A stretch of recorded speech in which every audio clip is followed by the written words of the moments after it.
Welcome to a BTS video going into the behind the scenes of our business. This video is actually intended for my team as we're going to go over the points in our system that bonuses are based on. We do a 10% profit sharing of anything we have at the end of the month, and it gets divided by, not by you showing up, not by the hours you worked, but by the tickets you did. And a ticket, we have a whole video about, is building a system. But you got to identify the problem. You'll learn all about how that works as I go over the feedback of all the tickets, because I want the feedback for one person's ticket to be relevant or helpful to another person, because I want everybody to learn how to do really great tickets, making really great systems, and we will make better service for customers. You'll see some of those in here, and you'll also be more streamlined. Life's better if you have good systems. So the point of the points in the system is to granularly give feedback for the 5 categories of a system. We have fractionally broken down the leadership roles, so it's not black or white. You have the job or you don't. That's typically how it works. You have a leadership or you have a responsibility role, and if you aren't good at it, you don't get it. But we've broken it down. So in this case, you get rewarded for every part of that job or system you built that you did good in, and you got feedback with this. This is the feedback of how you could do better. And so you can basically earn money while getting good at crushing it. And this is the second time we've handed out bonuses. Our cadence right now is every other month, just mostly because we're busy. But so far, the ticket system, it's working because real money is being handed out. And so real expectations exist. $7,000, by the way, for December, January is what we're handing out. I do not live on $7,000 a month. And so I think that's a lot of money. I don't mind handing that out, but I have expectations. When our bonuses get higher someday, because we're doing many things that will make that happen, the expectations will be higher. And so you want to make sure that your skill matches the amount of money you're getting. Because if there's a discrepancy in that, you leave, right? Or if there's a discrepancy in that, you leave. So you want to make sure that the feedback is getting you to grow as a person in a company, making yourself more valuable, whether or not you work here or somewhere else. If someone sees a real problem that we have that I didn't see, and it comes up with a clever solution and does that solution while telling me the whole step along the way with proof at the end that they did it well, and records it for the current team in the bulletin and for the future team in the playbook, future-proofing it, take my money. If the CEO or the GM has to do any of those steps, because they'll be getting a GM soon and they'll be managing this mostly. But right now, if I have to do any of the steps, I don't want to pay for those steps. But I do want to pay for the ones you do. This is granular enough to celebrate where you crushed it, and you get points for that, but not where you didn't. At almost $6 a point, that's almost $300 for a ticket. $300 would give me an hour with a CPA, or almost 7 minutes with a lawyer. And you get paid hourly while you do it. So if you spend 8 hours on a ticket, you'd be making $200 plus the $300 for eight hours of making a system or making something better. So was your ticket executed at a high level? And that's what this video is about. When it was and when it wasn't. How can you do better is no reflection of how you did. Disclaimer. It does not insinuate you even did a bad job. If you did something perfect, or a product is perfect, or a system is perfect, we still ask, how can it be done better? Let's reiterate the 5 categories of what's required when you build a system. Identifying the problem. The dream is that you see something broke and fix it. If everybody in the company is doing that, we're unstoppable. And what does that require? Just a mindset. Something you're already packing, you're already restocking, you're already answering customer emails. It's just being in the mindset of, is this a problem that needs fixing? Don't fix problems that don't need fixing just to look busy on tickets. They have to be good problems. That's why we micro-communicate. Solutions. Great ideas are so valuable, they're at worth at least 10 of the 50 points. And so what does that require?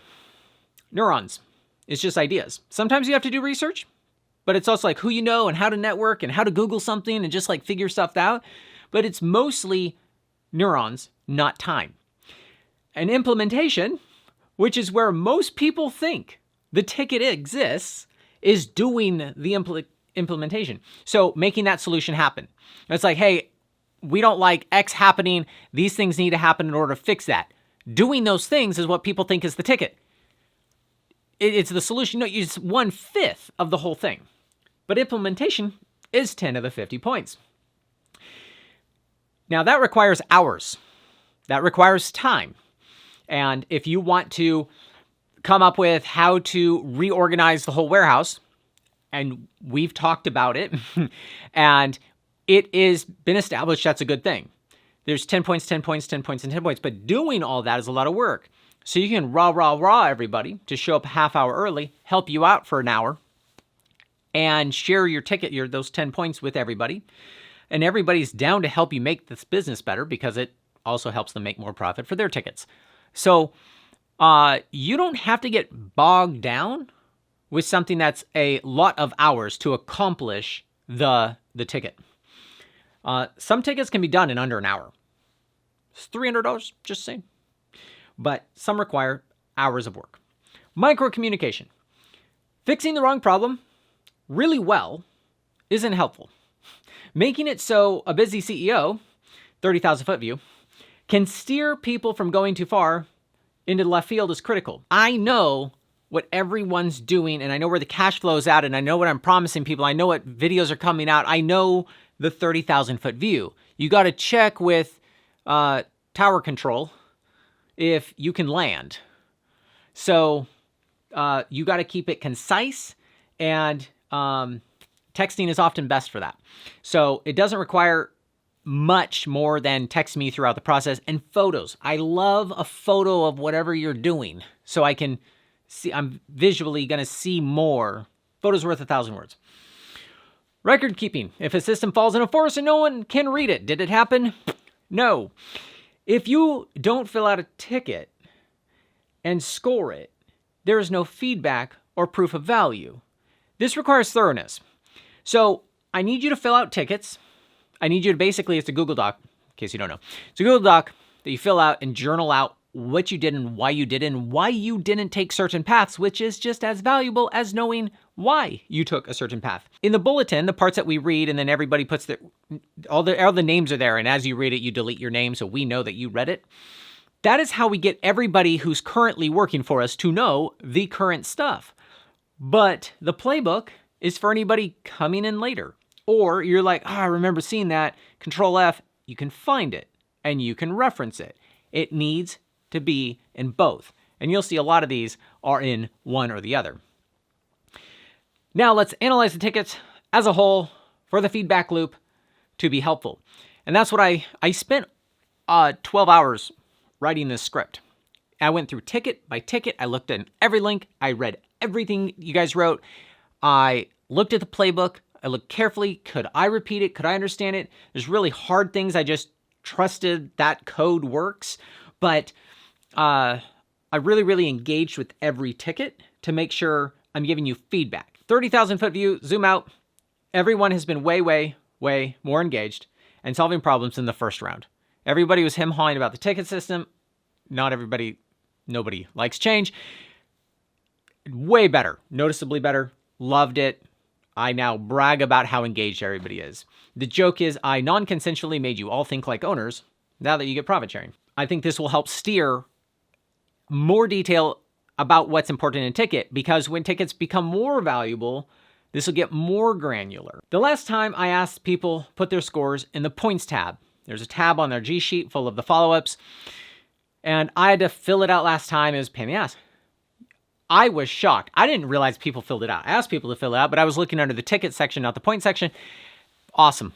I love the fact that people filled that out because it made this possible. Didn't make it easy. It made it possible because I had, it's 20 plus tickets to look at. My goal with this program is to be looking at this daily as you finish them, or at least weekly, monthly at the worst, not after 2 months.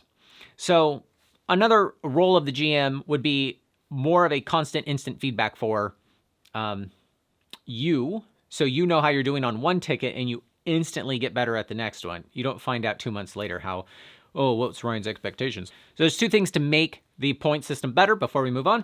And that is, please make sure that all the points add up and all the formulas work. But also, if you're going to split a ticket, and if somebody splits a ticket, let's say somebody got 10 points for coming up with the idea and somebody else got 40 points for doing all the rest.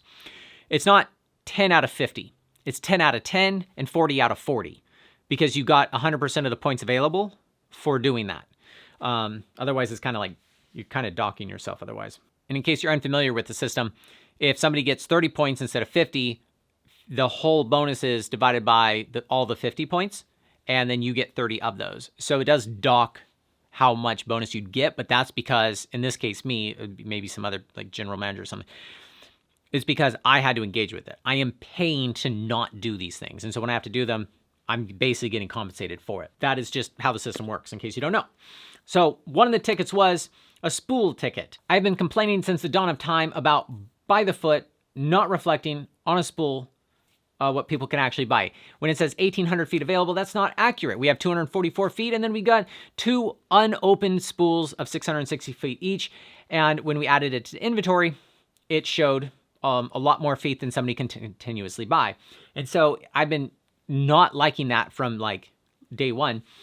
And so it was a known problem, but Gunnar picked it up and did it. So 5 points is given to him out of 10 on that one. So it was a known problem, but I'm not going to use names in this video. Someone picked it up and they did the ticket. And so they get 5 points instead of 10 points for it because they took initiative on it.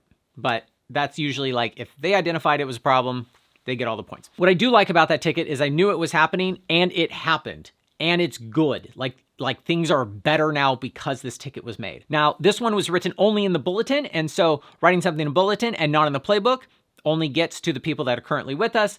And I should be able to find things with a minimal control F effort.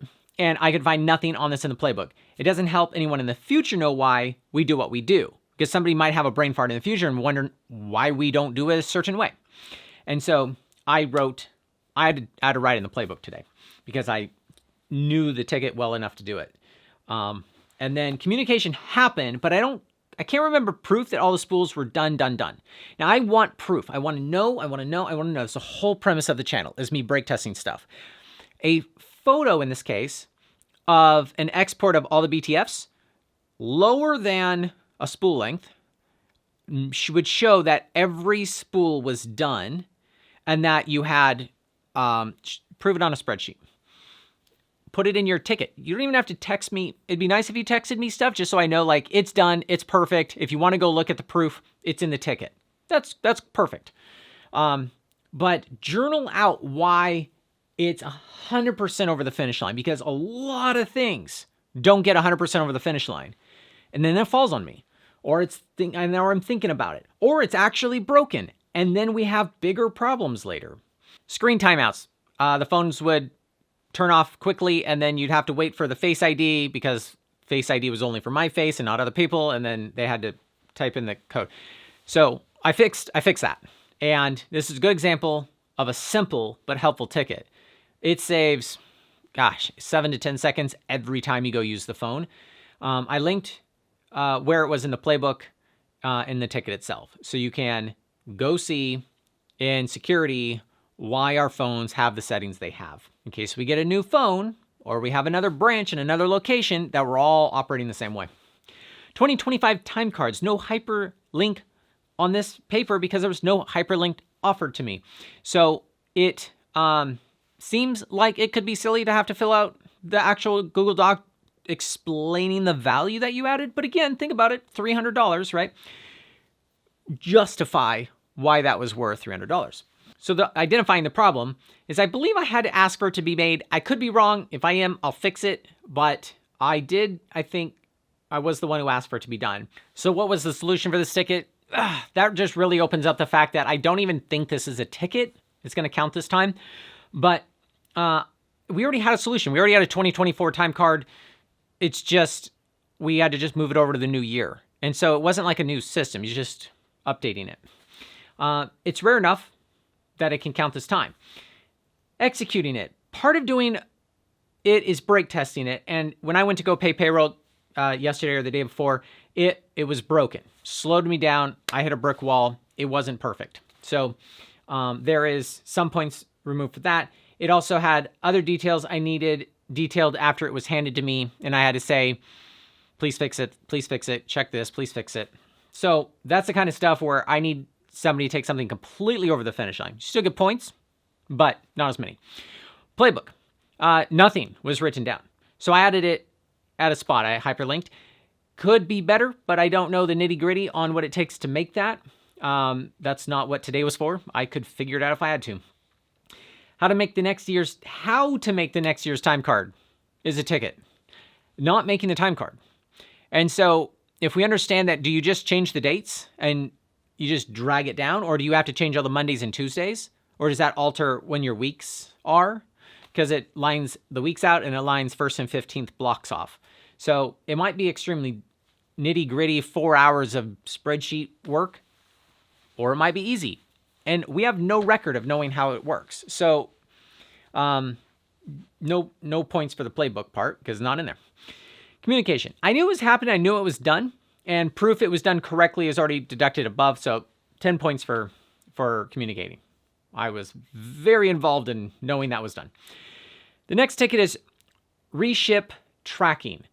So when we reship items, it costs us money because we take care of customers, right? Well, it sucks that when the USPS screws up, it falls on us, but it happens. How much does that cost us? We didn't know. And so I didn't identify that as a problem. I didn't like it, but it's a problem and I did not identify it. So 10 points there.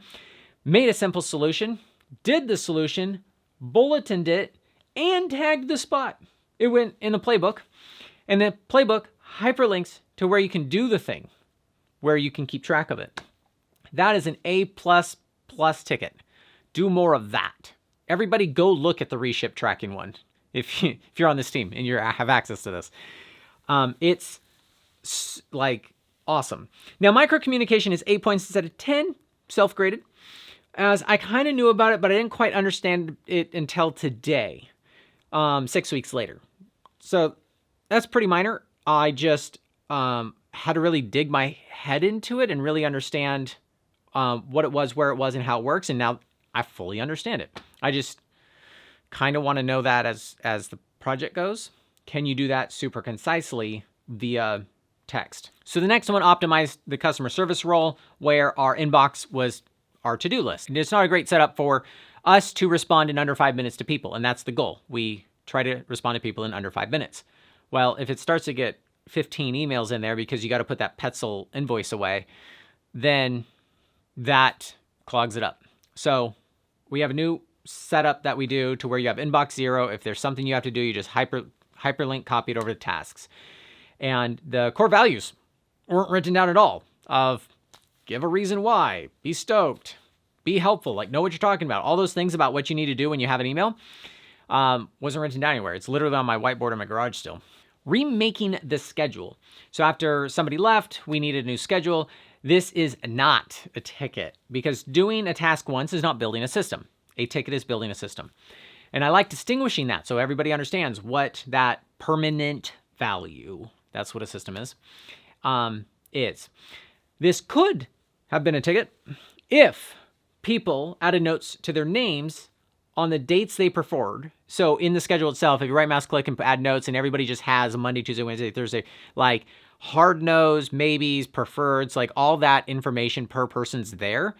And so if we do have to update the schedule, which is kind of often, if somebody hurts themselves or goes on a trip or gets sick, we're constantly changing this thing. And so remaking the schedule is by itself not a ticket. Now, I used ChatGPT to make this schedule, and it looks like a person who did this ticket used ChatGPT, which is great. But what do you ask it? How do you prompt it to do that? And so having an example or two of what we've asked in the past to get these good results would be a system. But the next person who has to update in the schedule is going to have to figure all that out from scratch, and they're going to have to ask everyone from scratch what they prefer. So not a ticket. Killed that one. Make points tab. So I made a tab in the G Sheet for the points, which adds up all of everyone's points. That's what they filled out. That's what I was excited they filled out. And it still works great after 2 months of using it. Love it. So that was a system. And I, of course, communicated with everybody that it exists. So Bulletin and Playbook, because it's part of the store ticket, the thing that goes into all the details about our tickets. Delivery doorbell. This was a good one. I asked somebody to do it. Somebody did it. It works. I was there when he was proving it and altered the tone so we knew back door, front door. It was in the bulletin, and it doesn't make sense to have it in the playbook, which is a rare thing. That's 40 out of 50 points because I brought it up. If somebody identified that before I brought it up, they'd get 10 points. Master playbook. So our playbook, the thing that I'm so obsessed about adding to, was scattered all over the wind. And so document tabs is kind of a newer feature in Google Docs. Awesome solution. There's some top 10 solutions that have been in this business, because now we can have quite a complicated book organize a single playbook. And when you hit Control F, it goes through the whole thing. They organized all the crumbs and made it fit. Notice it wasn't rewriting the entire playbook, which could definitely use a good new purge, but getting it all in one place is a system. I knew it was happening. It was a pain point I felt, and I mentioned it, so it was a zero. They didn't get any of the 10 points for identifying the problem, but damn, I'm happy this is fixed. The next thing is try to get the website, how the website works, potentially under the same single playbook. Fix shipping discount.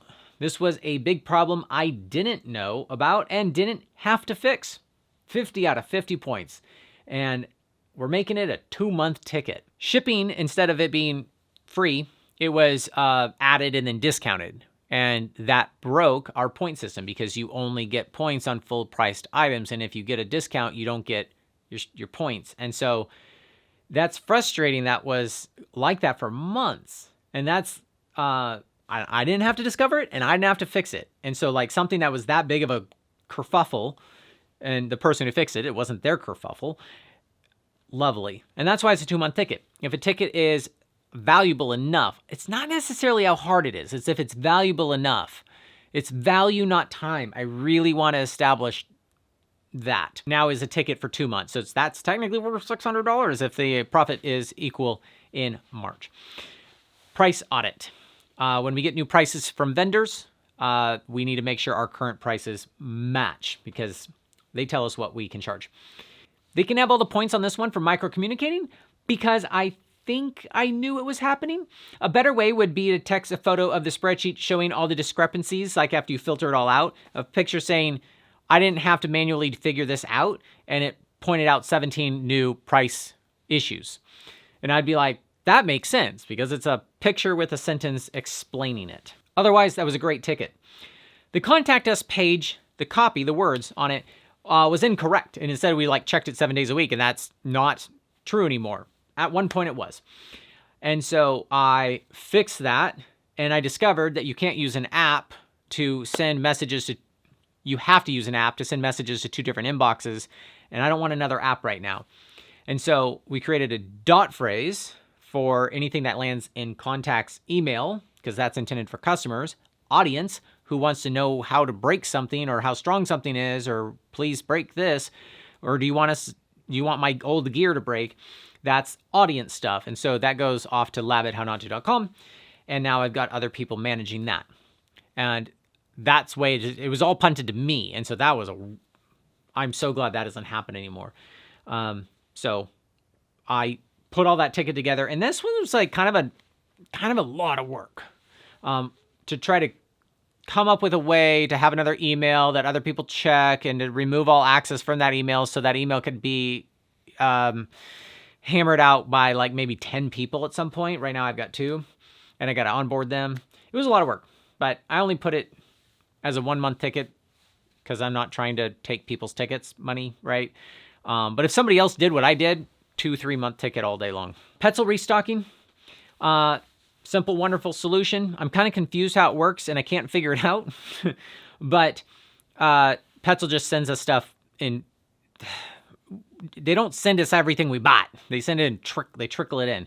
And so I think the delivery number is the new column, but it obviously doesn't need to be in the playbook, but it needs to be more clear in the ordering guide. But I do like optimizing the restocking of Petzl products. Rescheduling the USPS pickups. By itself, like you have to do that. You have to tell the USPS to come pick up stuff every day, even though it's like they know we're doing it now. We only had to go until the end of the year, and now we're into February, and somebody had to do it. But this by itself technically wouldn't be a ticket, but it was added as a task for next year, and it was added in the playbook on how to do it. That's a system. Technically, that's a system. So that's the difference between just opening up the account and doing it versus writing down how to do it and a reminder to do it. ShipStation Customs Data. This is an awesome ticket and didn't have great instructions, and they're adding it now. And I added it to tasks monthly, so new products will always be included. We basically took all the HS codes for every product and put it in the computer. So when we print these international forms that they need, that we don't have to go manually look it up every time. And I brought this up like a year plus ago, and they were like, oh, it's going to be a lot of work. And they were able to do it with bulk edit. But when we add, I don't know, 100 new SKUs, that information needs to be in the computer. And so that's the one thing it was missing, was actually being monthly on the tasks. But otherwise, that's an awesome ticket. Canada DDP, where you ship to Canada with the taxes already paid. It's not that hard. Like, lots of businesses do it. I just didn't know how to do it. It's an A+ ticket. It's a 2-month ticket because it's been such a problem that it's such a value add for our customers to just be able to get the damn package and not have to deal with tariffs. Most people aren't used to tariffs and figuring out how to pay them. To be better, though, I'd like to know if it's somewhere in the tasks to break test it after 30 or 60 days. Like, we're not trying to do it for all the countries until we know that it's estimating the tax is correct enough and that our customers are happy with it. Like, we just don't want to open the whole thing up, but I don't know if it's in a place that's going to give us feedback. It feels like a dead end thing. Like, it by itself is complete, but it's like there's not really a good follow-up that I'm aware of, because we really need to open it up for Australia as soon as we know it works. Accounts payable. I was paying things in a trickle, and it would stack up in my inbox, and the people we owed money to weren't getting good service. And so we wanted to make that better. So that was a problem that I needed fixed. Somebody did it quickly. I like the system. We use it, but I didn't see it in the playbook. So it made it into the bulletin. And so everybody who works there now, I think, knows about it because we actively use it. But no one for future teams would know what to do with an invoice that comes in. Do you send it to Ryan? Do you pay it? If it requires a credit card, they pay it. But like banking stuff, where it comes straight out of the bank, it requires me. But I don't want you to send it to me. And so that was the one thing it was missing, was not being in the actual playbook. And that's the theme you're going to see, is a lot of times it's in the bulletin, not in the playbook. Even if it's backwards, if it's in the playbook but not in the bulletin, no one knows it exists because we're not reading the playbook from scratch every week. Shipping ropes. I identified the problem. I mean, we've all identified the problem, but like, we've had multiple customers not like when we take a rope that has a cardboard wrapping label around it, cut it off, put it in the box with it, of course, but bend it to fit in these square boxes, because every time we've checked before, it's cheaper to do it, like significantly cheaper. The way they package them is because the companies, they FedEx things, and they don't use USPS. They don't realize how much money difference it is. They just kind of screw us as the person sending it directly to the consumer. So let's make really clear. The problem is customers complain about the rope packaging being cut. Not very many. And as they mentioned, it's been like 3 people out of 19,000 orders. But I want the problem to go. I want to be the best. And it needs to stop. So not everybody who feels that way calls us upset, right? There's probably 100 people who thought it was weird. And I don't want it to feel weird. I want to explain why we did that, because like you look at it, it's not weird. It just, as long as you understand why. Exploring the different boxes that it could fit in is great. And identifying it's too expensive to ship in a long box instead of a square box, that's good. A lot of that process was good. But the final conclusion is it's too expensive. We're not going to change it, period. Wasn't solving the problem. But I agree that I don't want to spend that extra money. Doing the different boxes is not the solution, but it's not a complete solution. This isn't $300 of value.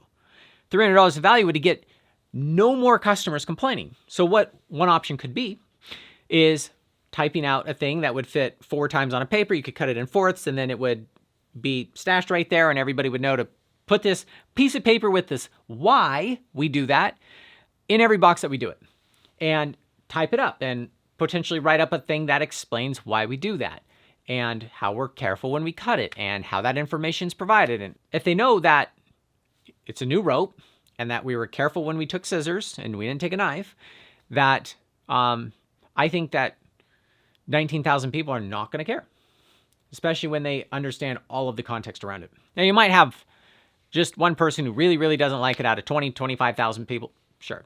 I can't necessarily fix that, but we can definitely do better.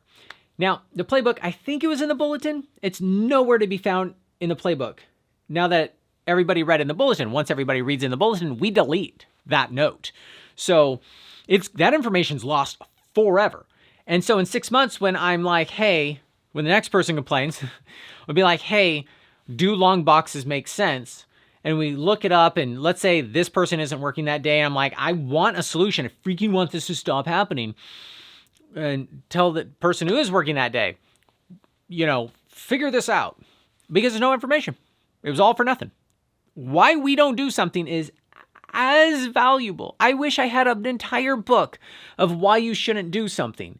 It's literally called How Not To. Because I value the information you're not supposed to do. Usually, there's some points for the bulletin. So all the current people understand it.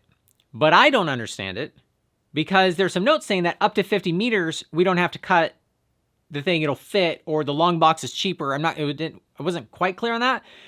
But I thought if I had to go off the memory of the conversation, I thought just all long boxes didn't work and we're just going to stick with what works.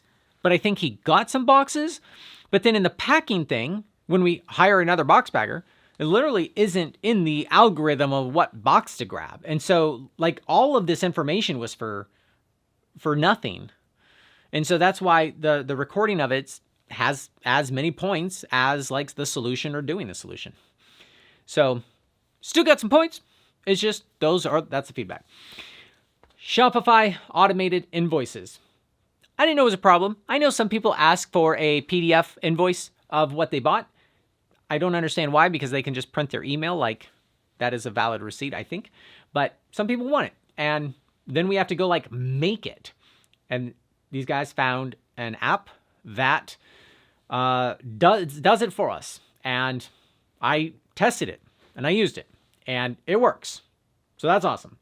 50 out of 50 points, but they split it between 2 of them, right? So it's not 5 out of 50, it's 5 out of 5 and 45 out of 45 because you got all the points for your points. So don't short yourself like that. Lapas via Ferrata. I'm still undecided if adding a series of new products, like there's an entire group, like I want to get into this whole category. It's like all day to make these product pages. I'm debating if that's a ticket, right? You're just essentially making product pages. It's a slippery slope. But let's say you can have this one because we talked about it. But let's evaluate it. Remember, you got paid to do it. And is there $300 worth of value? Because we're trying to bring via Ferrata products in the United States, make Lapas feel like we are representing him well as a distributor, reputation's on the line. Selling the stuff would actually be profitable. So did we bring that to market? Is it thorough? Nope. Hard no. It doesn't say what stainless steel half of it is. Like, I literally don't know what that cable is. I mean, I kind of fell down the rabbit hole and I sucked up at least a half hour looking up this stuff. No one's going to buy $10,000 of cable if it's not specific. In the description, it says, email us to arrange shipping. That's one, friction. And two, not accurate. We would email them for shipping. Like, once they place the order, we're like, hey, we're going to ship this direct to you. Is this a good address for that? Like, it feels like they have to do something, and then it kind of feels like the shipping might not be free. It should say, shipping is free, but will be shipped directly to your address from Greece if it's a large order. Like if it's that steel cable itself. The small parts we probably wouldn't. That is helpful information. And when they order it, we would email them and go, this is a special order. Thanks for ordering that. And we could take it from there about the nitty-gritty details. No market research was done. Is $10,000 a good price for a spool of 1,000 meters of cable? It's just what Lapas's wholesale is plus 30 or 40%. I don't even remember. And so do the titles match other websites' product pages for SEO purposes, right? Because if you want to be able to be comparable to like other people's stuff. The answer is no. There was no market research done. By the way, $10,000 is the best price on the freaking internet. We should tell the world about this, right? We should know that we're the best price, and it should be written down. We'll get to that, I guess. How much margin there is. Because the next point is it part of Bolter Plus, right? Lapas is part of the Bolter Plus membership where you get 20% off for people who have that membership for Lapas products. So is it in the playbook if it's not a Bolter Plus thing, as an asterisk to explain why that one thing is an exception? Because there's not very many exceptions. It's not in the ticket notes. I also forgot what we decided on, but vaguely remember about not having Bolter Plus because like it's usually commercial level stuff. I'm not trying to lose money on this. Like it's if people are bolting for climbing, that is something we try to help bolters with. But I want to make money if someone's going to buy $10,000 worth of cable from us. And so I don't even remember, or if it's part of Bolter Plus. Does everyone know that we offer this and it's not part of the Bolter Plus internally in our team? Was it added to the fine print of the Bolter Plus? If it's not included, I wish it had better photos. So this is more of a big picture issue. Get it? A big picture issue across a lot of product pages. I want the photos to be more helpful, but if you're going to try to take an entire category of something we're not going to touch, how can you make those product pages really, really awesome? Well, you can ask Lapas for some lifestyle photos of those Via Ferrata things out in the wild. He might have some. If you made that effort and you can't find any of those things being used, so they're not just a stick of metal and you really, really don't understand what it's for, then that's fine. If we can't get the images, that's fine. But it would have been awesome if that was pursued. The summary. This ticket's about bringing the product line under the How Not To umbrella, not just make product pages. And so there's not very many points for this ticket. There's some. There's just not very many because of all the things I brought up.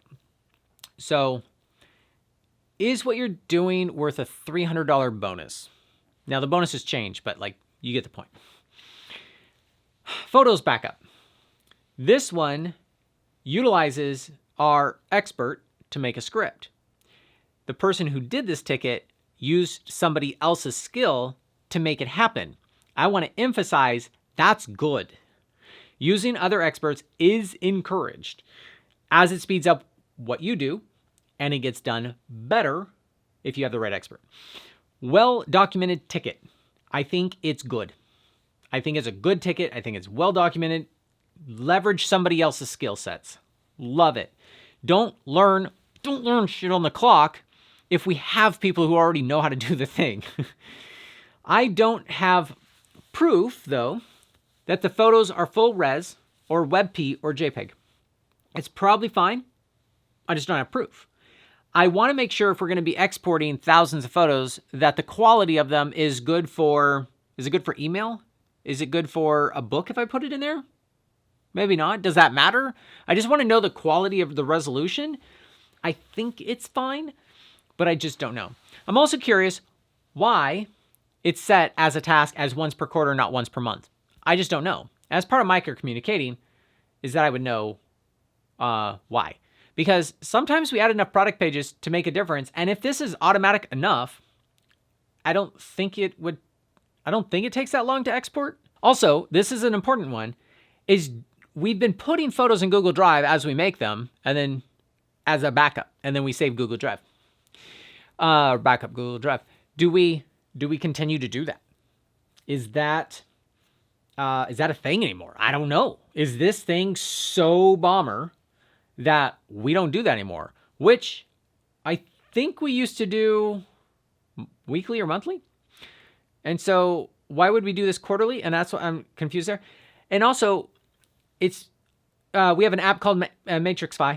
And it's for backing stuff up. If we're not going to use it because you discovered that it wasn't the right thing to use, and you were right, why we don't use something is so valuable. Because I'm going to get our web guy on there, and he's going, oh, Matrixify, you should just use this. And you've already discovered all the nuances on why that's not useful and why what you made is. And so I took all your notes on why you didn't, which was in the ticket, and actually put it in the playbook. So, and this really supercharges our backups. So it's way safer. If this is right, all our photos are it would be so painful. I think we have 6,000 SKUs now. I would cry if we lost all our photos, if the website crashed or something. Oh, websites don't crash. They crash. So this was a great ticket because it solved a really good problem. I'm just confused about some of the things. And that's the thing, is a full ticket, there's no confusion. Cardboard boxes. This was identified by the person who did it and done well. I can't really tell the difference between the cheaper boxes and the 200-pound test boxes that we had. And it saves us 10 to 18% over time.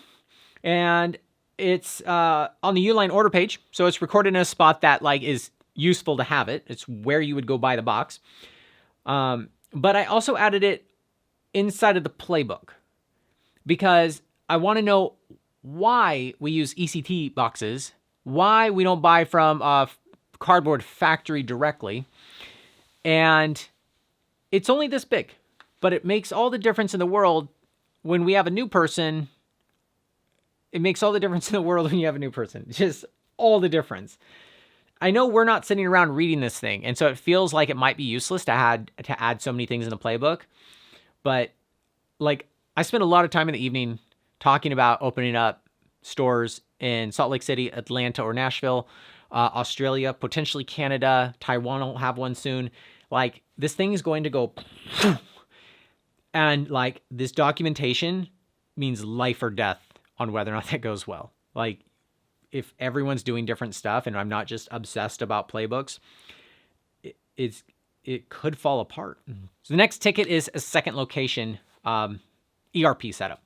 So this is critical to have a warehouse and keep track of our inventory in the two spots, right? To go from a single spot to two spots is a different system than we currently have. This has a better optimized script. There's good recording of it all. Full points is self-graded. That was awesome to have done because I really didn't feel comfortable getting an additional, in this case, we get a storage shed until we knew we could keep track of the inventory. That's it. That's all the tickets. Now, final thoughts are make them smaller. Make your tickets smaller. Big tickets are not better. And so I want you to have many, many, many small wins. It just has to be a complete concept. So otherwise you get overwhelmed and it'll take you too long and people are only getting 2 tickets done a month. If your ticket's massive. Lots of small wins, win big. Group-focused projects. Right now, we're all trying to make our rope-ins really good. Can be better tracked if it's broken into 5 or 6 tickets though it can still be shared. So right now the idea was we were all going to work on this one rope-in ticket, and we're all just going to pummel it until it's done. And that is actually proving to be pretty useful. Somebody thought of the glue for more than just the high-tech ropes. Somebody, I think, found a label today. A lot of people are contributing different thoughts to this. So I want it to be done when we're done, but I'm realizing that it could easily be how to seal a rope end. Could be a ticket. Like, what's the best glue and when do we hot knife versus glue? Like, that's its own ticket. How to label. How to heat shrink. Because, like, you got to get the gun. You got to make sure you get the right size heat shrinks. How long? Do you go over the edge of it, or do you just stay down a little bit? Lots of little details to figure out. Put in the bulletin, put in the playbook, make sure everybody knows. Tell me as you go. Like, that is 5 or 6 tickets. And when we're done, we're going to have the best rope ends I've freaking seen in this industry. And I'm pretty excited about it. I'm so excited I'm going to make a video about it. And so if we're all working on like the same ticket or 2 tickets together, that if you take the day off, it's still getting done. I don't want tickets to go as slow as they've been going. And so if you have everybody just work on the same ticket, that will get done faster. But the hours it takes for everybody to catch up, but I have a really good journal on the rope ends. And so everybody can get caught up in a quick enough time. Micro communication type. When we're done, everyone will know about it. We'll also stick it in the bulletin. Harness the ticket zoomies. Sometimes you'll get gun-ho. I got gun-ho on the rope ends. And you could easily break something into enough tickets that while you have the zoomies about that thing, by the next morning when you get confirmation on something, you write it down, literally in a day and a half, you could be done with a ticket. Your own ticket. You don't have to share them all. Sharing does help get it done faster. Leverage other people at every moment you can. What's not a ticket? Putting something in a box is not a ticket. Finding a cheaper box or a box source, that's a ticket. Because it's a permanent improvement, a permanent solution that's recorded. Putting inventory on the shelf is not a ticket. Adding a SKU for BTF spools is a ticket, so they don't just sit around and count it as thousands of feet like I told you earlier. That's a ticket. When you're restocking, you could be like, this sucks. What if I do this? You already have a couple photos of the spools anyways. And at the end of the day, it might have taken you an hour longer. Might have taken you 3 hours longer when you realize you have to go through all the spools. You could have done 10-10, delegated the actual doing of it, 10-10, because you'd follow up that it was done right, communicate to me, blah, blah, blah, and you got 40 out of 50 of those tickets in probably less than 2 hours if you leveraged other people's help. Because there's other people who don't want to do tickets, but they'd be more than happy to do that for you if you told them what to do and made it easy for them. And then they're supporting you. Win, win, win, win, win. $300 for 2 hours. No, it'd be less than $300 because you're sharing the ticket. $250 for 2 hours of work because you took responsibility to solve a problem you identified. Making that shelf more organized, you only fix that problem one time. I do appreciate it. I like when that gets fixed. But you fixed a problem, honestly, that shouldn't exist, and you fix something that one time only, right? That is only so valuable. So it's not a ticket. But if you find a box that fits on that row 700, you add a shelf to maximize that space. And so now that area is just way better and we can fit another $20,000 worth of stuff on that. That's a ticket. Changing the banner on the homepage. Not a ticket. We're supposed to do that damn near weekly. It's just part of what we do. Incorporating restocking data and process. So whoever's putting stuff away on the shelves, to write it down somewhere so we know what the hell to put on a Saturday store news and we're not freaking trying to figure this out on a Friday afternoon. And incorporating into making that thing also into an Instagram post under certain rules, right? So then I would just be like, verify. He's like, oh yeah, that looks nice. Post it. And is a banner. Like all of that gets incorporated with whatever's coming in the back door. is a ticket. Reconciling a bank statement or adding a state to sales tax is not a ticket just because it's a rarely done thing. It's not a ticket. If those systems were well made, a new person should be able to do it and mark it off the tasks list. If it's not robust right now, make it robust. And it's a ticket. So this whole thing matters. I was going to give away half the bonus, just divided by hours. Everyone's been doing it. I appreciate what everyone's doing. I wanted to kind of give participation awards to everybody just because they're doing good. But this really matters. This matters so much that I spent my entire day doing nothing but this because I really wanted this feedback video to exist. I wanted people to really understand what microcommunication is because, like, I kind of say it, but until you do it, and I'm like, no, more like this. This is so important that I want to stay in the lane I built with that system, with the ticket system. Like, I need to stay in the lane and stay consistent with it. And I think at any point, somebody can jump in. No one has to participate. No one has to even do a ticket. You just don't get bonuses if you don't.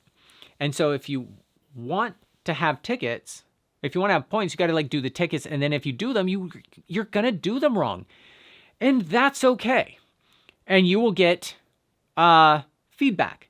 And I don't think you're going to do it wrong enough before you start doing it right enough to where you're taking home $200 out of $300 worth of tickets. And you're contributing, you're adding value, you're getting bonuses for it. I think it's a pretty positive game. We're trying to gamify this. We're trying to gamify what really, really grows a company and taking everybody along with for the ride, whoever wants to join. So you don't have to play the game, but if you want the bonuses, I need you to play this game. So we're just going to split this bonus up across these tickets and divide it like the system shows. Don't get playbook zoomies. Adding a lot of stuff in a playbook is not, please don't do that. Just put the thing in there. We want what's in there to be information dense and concise. Don't write a book. The points will get refined. When these points, especially when they're worth more, even at the level they're at now, I'm going to really look at how you wrote that playbook. Because if everybody just kind of throws shit at the wall and we have to go through and rewrite the damn thing every 6 months, God, just like if everyone's trained on how to write concisely, now you can write website copy. Now you can write scripts. Now you can do sales. If you get really good at this concise thing, it is why that is short form content is what made me better at making longs, because I treat longs as 10 shorts and they're way more concise. They're way more watchable. We can make videos about concrete screws and 146,000 people will watch it because it's information dense and concise. And we want the playbooks to be that. When I get different leaders in different positions of this business, it is going to be their job to deliver proof that everyone's proven they've done everything below them. And I'm going to want them to make it so concise. They might be making BTS videos for me to watch, for me to know weekly that they did all these things and then prove it. Very concise is the goal in the playbook for anybody who has to read an SOP. I'll make this last part quick, but this is just wax on, wax off. These are just exercises for you to get good at things that actually matter. I believe the Z3s, if done right, is worth $20 million. I'm learning more about potential products that could do $100 million in sales over the next 5 years. There's a lot of money to be had. And if you are good at microcommunicating, if you know how to solve a problem, if you know how to identify the problem, if you know how to go all the way, if you know how to document sales, your scripts, your playbook, the instructions, document everything for a customer, you're able to take an entire division and lead that division. You're able to sell Z3s on commission. If you can get good at these things, you're going to be invaluable to anybody you work for, not just here. So the problem with the Z3 is it's expensive. What drill do you use? What rope do you use? It's not rated. It's like I'm in another country. The solution is like warranty the shit out of it. Leverage sales by discounting other things or vice versa. 30-day money back guarantees. Stock the drills at a loss if you need to, or figure out what ropes need to work and stock them and offer bundles. Like if I have to come up with all this myself, the person I hire for this sales leadership role, I'm not going to have to come up with any of this stuff. Remind people no power ascender is PPE rated. And so if there's no PPE rated, you're just like, yeah, nothing is. And that you don't need to have it as long as you have a Petzl ASAP, which is rated for 2-person load, and to take the time and learn that kind of stuff. And learn how to ship fast DDP to every country we ship Z3s and ship it 2 days. So you'd be like, hey, we can have it there Wednesday afternoon. Would you like me to stick it in the mail right now? And you're like, tell you what, how about you just pay me next week? Just take it. If you don't like it, send it back. Just like solutions, right? Implementation. The part people thinks is sales, but is only 1/5 of sales. How do we do the warranty? How do you replace the stuff? How do you shit test the drills? How do you, where do you get them? Look up certifications on Ronins and ICXs and ACXs and put all that information online and compare it and get it in everyone's mind who works on them here on how the certifications are. Like implementing all of these Z3 details and figuring out the DDP itself is part of the ticket. In micro communication before a sale is communicate. It's all the follow-up stuff we do now. Communicate every 7 days if you're in limbo, or sooner if the next step is sooner. After the sale, you can dot phrase an email right after you ship it to them, telling them a fun fact or reminding them of 30-day warranty. Find an excuse to communicate with them. Put a postcard in the box confirming the same thing. And an actual postcard shipped 30 days later offering store credit for their opinion. Hey, I'll give you $50 of store credit if you scan this and spend 5 minutes answering this Google form. Micro communication, putting yourself in front of their mind all the time. Do you have any questions? Can I help you? We'd love feedback so we can make sure we're as helpful as we can for the next person. Scalotech does not do that. Scalotech can't even repair the units they sell people. You would crush the industry if you did this stuff. And if you record kept and you wrote a playbook around all of this, making sure everyone understood and made easy to understand videos internally or externally for everyone, you record the data to analyze sales in a deep way, not some nerdy way. I'm talking who had what obstacle and how do they overcome it? Find out what the windmill guy is doing. Find out what the mine shaft guy is doing. Find out all these people. Like, write it down and record it in ways that are like insanely valuable for anyone who's selling this stuff. Get testimonials, record that shit, and have a recorded role play sesh for sales teams. If you can't record the conversation with a customer, role play it, and have all these video role plays, and then have them pause and like, what would you say? And it's like, if I did this and I was on the phone all the time, I would just hear the same 5 things from the same customers. It's like, what are the best things you can reply to this with? And train everybody with it. That's a sales leader. So if you can crush at these things that we're talking about as these tickets, while you get paid to do them at whatever level you're doing them, while you're on the clock doing them, is a pretty good program, I think, and has a whole lot of potential. Sorry for the long video. Thanks for watching. Cheers.